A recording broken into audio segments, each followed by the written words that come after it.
මේ තියෙන්නේ අපි අලුතෙන්ම හදලා ඉවර කරපු ගෙවල් දෙක.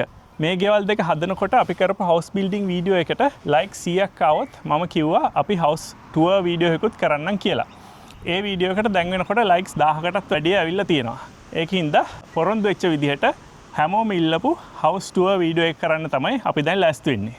මේ හවුස් ටුවර් වීඩියෝ එක අන්තිම වෙනකොට අපි කියන්නම් මේ ප්‍රොජෙක්ට් එකට අපිට කොච්චර වියදමක් ගියාද, අපි මේ දෙවෙනි ගේ වෙනුවෙන් මොකද්ද කරන්න ඉන්නේ, ඒ කියන්නේ අපි කුලියට දෙන්නද නැත්නම් විකුණන්නද හිතන් ඉන්නේ, සහ most importantly මේ ප්‍රොජෙක්ට් එකෙන් අපිට වෙච්ච ලාභය හෝ අලාභය ගැන. එහෙනම් අපි පළවෙනි ගෙදරට ගිහිල්ලා ඒකේ හවුස් ටුවර් එකෙන් පටන් ගමු. දැන් අපි පළවෙනි ගෙට ඇතුල් වෙන්න යන්නේ. අපි ඇතුළට ගිහිල්ලා බලමු කොහොමද ගේ ඇතුළ කියලා. ඇතුළට ආපු ගමන් වම් පැත්තේ තියෙන්නේ ඔයගේ නිකන් ලිවිං ස්පේස් එක වගේ. ඊට පස්සේ දකුණු පැත්තේ තියෙනවා පොඩි ස්ටඩි ඒරියා එකක්. ස්ටඩි ඒරියා එක පහු කරලා ගියාම දිගටම දකුණු පැත්තට ඔයාට ගරාජ් එකට එන්ටර් වෙන්න පුළුවන්. ගරාජ් එක සිංගල් ගරාජ් එකක්. ඩෝර් එක ඕපන් කරන්න ඕන නම් මෙතනින් ගිහිල්ලා ඕපන් කරන්න පුළුවන්. ඔටෝ ගරාජ් ඩෝර්ස් තියෙන්නේ. ගරාජ් එක ඇතුලෙන් ඔයාට අපෝ බෑක් යාඩ් එකට යන්න පුළුවන්. පිටිපස්සේ දොරක් තියෙනවා. ඒකෙන් ගියාම බෑක් යාඩ් එකට ඇතුල් වෙන්න පුළුවන්. ඊට පස්සේ ඔයා ගරාජ් එක ඇවිල්ලා පාක් කරොත් කෙලින්ම ගෙදර ඇතුළට එන්නත් පුළුවන් එතනින්. එතකොට අපි එන්ටර් වෙන්නේ ස්ටඩි ඒරියා එකට. දැන් අපේ වම් පැත්තට වෙන්න තියෙන අපේ ලිවිං ඒරියා එක. ලිවිං ඒරියා එකේ අපිට ටීවී එකයි සෝෆා එකක් තියන්න ඉඩ තියෙනවා. ලිවිං ඒරියා එක ආපහු ඕපන් වෙනවා සයිඩ් ගාඩන් එකට. ඔයාට එළියට ගියන් පස්සේ එතන ඔයාට ඕනනම් රිලැක්ස් කරන්න පුළුවන් මොන හරි අවුට්සයිඩ් ෆර්නිචර් එහෙම දාන්න ඉඩ තියෙනවා එතන. ඔව් මේ ස්පේස් එක ඇවිල්ලා එන්ක්ලෝස් නිසා ඕගලන්ගේ ප්‍රයිවසි එක තියෙනවා. ඒ නිසා ඕගලන්ට ප්‍රයිවට් ෆන්ක්ෂන් එකක් බාබකියු එකක් දාන්න හොඳටම ඉඩ තියෙනවා. තවත් ඉස්සරහට යනකොට ඔයාගේ දකුණු පැත්තෙන් තියෙනවා අප්ස්ටේර්ස් එකට යන ස්ටෙයාරකේස් එක. ඒකට එහා පැත්තේ තියෙනවා පවුඩර් රූම් එක. මේකත් ඇවිල්ලා පොඩි බාත්රූම් එකක් වගේ ඔය ටොයිලට් එකක් තියෙනවා. ඊට පස්සේ මෙතන තියෙනවා වගේ ඔක්කොම හීටින් කූලින් කන්ට්‍රෝල් පැනල් එක. මේ තියෙන්නේ අපේ ඩයිනින් ඒරියා එක. මේකත් ටිකක් ස්පේෂස් ඒරියා එකක්. සාමාන්‍යයෙන් 6 දෙනෙක්ට විතර වාඩි වෙලා හොඳට කෑම ගන්න පුළුවන් ඒරියා එකක් තියෙන්නේ. අපේ ලොන්ඩ්‍රි එක මේ වගේ කබඩ් එකකින් ආවරණය වෙච්ච ඩයිනින් ඒරියා එකේ තමයි තියෙන්නේ. ඩයිනින් ඒරියා එකත් ඕපන් වෙනවා ගාඩන් එකට. ඔයාට හොඳ ලයිටින් එන්න තමයි එතනත් අපි ස්ලයිඩින් ඩෝර් එකක් දාලා තින්නේ. ඕගලන්ට පේනවා ඇති මේ ගේ පුරාම අපි ගොඩාක් මේ වගේ මේ ඩබල් ග්ලේස් ස්ලයිඩින් වින්ඩෝසුයි ඩෝර්සුයි දැම්මා. මොකද අපිට ඕන වුණා ගොඩාක් ආලෝකය මේ ගේ ඇතුළට එන්න. මොකද පොඩි ගෙයක් අපිට ඕන වුණා ස්පේස් එක ටිකක් වැඩිපුර පෙන්වන්න. ඒ නිසා හොඳට සුදු පාට ගාලා හොඳට ආලෝකය එන විදිහට තමයි අපි මේක ඩිසයින් කළේ. ඩයිනින් ඒරියා එකත් එක්කම තියෙනවා මේ පැත්තේ කිචන් එක. මේ කිචන් ඒරියා එකේ ඔයගලන්ට අවශ්‍ය ඔක්කොම ටික තියෙනවා. කුක් ටොප් එක, ඊළඟට ඩිෂ් වොෂින් එක, වෙනම සින්ක් එකක් තියෙනවා. සහ මම ආසම කරන දෙයක් තමයි මොකද අපේ ගෙදරට මේක නෑ. මේ බට්ලර්ස් පැන්ට්‍රි එක. ඔයාලට අවශ්‍ය කරන ඔය 3-5 හාල්, තෙල් බෝතල් ඔක්කොම ටික මෙතන දාලා ස්ටෝර් කරගන්න පුළුවන්. අපි මේ ගෙවල් දෙකටම අපේ කලර් සිලෙක්ෂන් එක, අපේ ටයිල් සිලෙක්ෂන් එක, ඒ වගේම අපේ අප්ලයන්ස් සිලෙක්ෂන් එක කරපු අපේ සිලෙක්ෂන් වීඩියෝ එක බලන්න ඕන නම් මෙන්න මෙතන ක්ලික් කරන්න. ඒකේ තියෙනවා අපි මේ ඔක්කොම චූස් කරපු විදිය මොන ඇප්ලයන්සස්ද පික් කරේ, කොහොමද පික් කරේ, ඒ වීඩියෝ එකත් ගිහිල්ලා බලන්න. හරිද අපි උඩ තට්ටුවට ගිහිල්ලා ඒකේ රූම්ස් ටිකත් චෙක් කරමු. උඩ තට්ටුවට ආපු ගමන් මෙතන පිටිපස්සේ තියෙන ලස්සන view එකක්.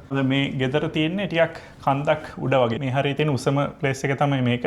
ඒකින්ද උඩ තට්ටුවේ ඉඳන් බැලුවාම ඔයාට පල්ලෙහා බලා ගන්න පුළුවන් ලස්සනට. වම් පැත්තේ තියෙන මාස්ටර් බෙඩ්රූම් එක. ඒකේ ඔයාලට තියෙනවා ඔන්සූට් බාත්රූම් එකක් දකුණු පැත්තේ. ඊට පස්සේ වොකින් රෝබ් එකකුත් තියෙනවා. ඔයගේ ඇඳුම් එහෙම දාන්න. මේ ගෙදර ඇත්තටම මේ පොඩි වුණාට අවශ්‍ය කරන ඔක්කොම දේවල් තියෙනවා. පොඩි ළමයි දෙන්නෙක් විතර ඉන්න ෆැමිලි එකකට මේක ඉතාම හොඳ ගෙයක්. මාස්ටර් බෙඩ්රූම් එකේ ඔන්සූට් බාත්රූම් එකට අමතරව තව බාත්රූම් එකක් තියෙනවා. මේන් බාත්රූම් එක උඩ තට්ටුවේ තියෙන. බාත් ටබ් එකයි ටොයිලට් සින්ක්. වෙනම ෂවර් එකක් මේ බාත්රූම් එකේ තියෙනවා. ෆස්ට් ෆ්ලෝර් එකේ දකුණු පැත්තට වෙන්න එක බෙඩ්රූම් එකකුත් වම් පැත්තට වෙන්න තව බෙඩ්රූම් එකකුත් තියෙනවා. මේ බෙඩ්රූම් දෙකම සාමාන්‍ය හොඳ සයිස් එකේ බෙඩ්රූම්ස්. ඒවටත් අපි ලයිටින් එන්න වින්ඩෝස් දෙකක් ගානේ දාලා තියෙනවා. එකක් මේන් වින්ඩෝ එකයි තව පොඩි හයිලයිටර් වින්ඩෝ එකක් තියෙනවා.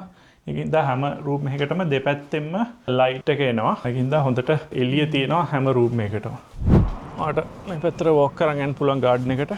ගාඩන් එකේ සාමාන්‍යයෙන් ඉඩ තියෙනවා. මොකද මෙහි කවුන්සිල් එකේ රික්වයර්මන්ට් එකක් තියෙනවා ගෙට යූස් කරන්න පුළුවන් ලෑන්ඩ් එකෙන් 60% නේ 60%. ඔව් 40%ම ඉතුරු කරන්න ඕනේ ගාඩන් එකට. ඒක ඕගොල්ලන්ට අපි මෙන්ෂන් කරා අපේ කලින් හවුස් බිල්ඩින් වීඩියෝ එකත්. ඒකින්ද මේකේ ගාඩන් එකේ ගොඩක් ඉඩ තියෙනවා. මෙතනින් ගේට් එකක් තියෙනවා. මේ ගේට් එක ඕපන් වෙන්නේ අපේ ෆ්‍රන්ට් ගාඩන් එකට. මෙතනින් ඔයගලන්ට එළියට යන්න පුළුවන්. අපි දැන් පළවෙනි ගෙදර ටුවර් එක කරලා ඉවරයි. දැන් අපි යන්නේ දෙවෙනි ගෙදරට. අපි ඒකෙත් ටුවර් එක පටන් අරගෙන බලමු.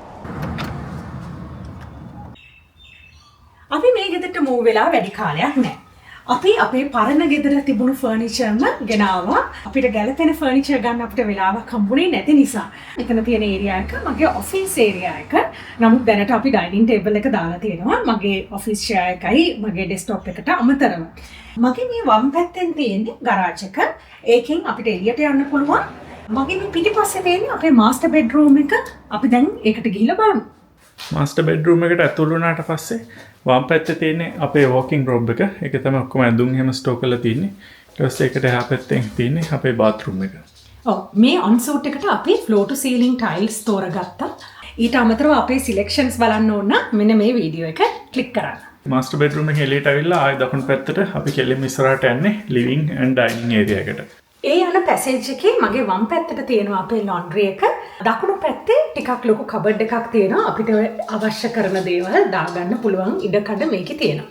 ඒකත් පහු කරාම තියෙන්නේ අපේ පවුඩර් රූම් එක. මේක නිකන් ගෙස්ට් බාත්රූම් එකක් වගේ තමයි යූස් කරන්නේ. ඊට පස්සේ ස්ටෙයාර් එක පහු කරලා අපි යනවා ලිවිං ඒරියා එකට. ලිවිං ඒරියා එකේ දැනට තියෙන්නේ ටීවී එකයි ලොකු සෝෆා එකකුයි විතරයි. අපේ ඩයිනින් ඇන්ඩ් කිචන් ඒරියා එකේ සින්ක් එක, කුක්ටොප් එක, ෆ්‍රිජ් එක සහ කබඩ් ස්පේසස් ටික තියෙනවා. අපි මේ පරණ ෆර්නිචර් ගෙනල්ලා තිබුණාට පස්සේ අපි ගන්න හිතන් ඉන්නේ ගොඩක් මිනිමල් ලිවිං ස්ටයිල් එකකට ගැලපෙන ෆර්නිචර්.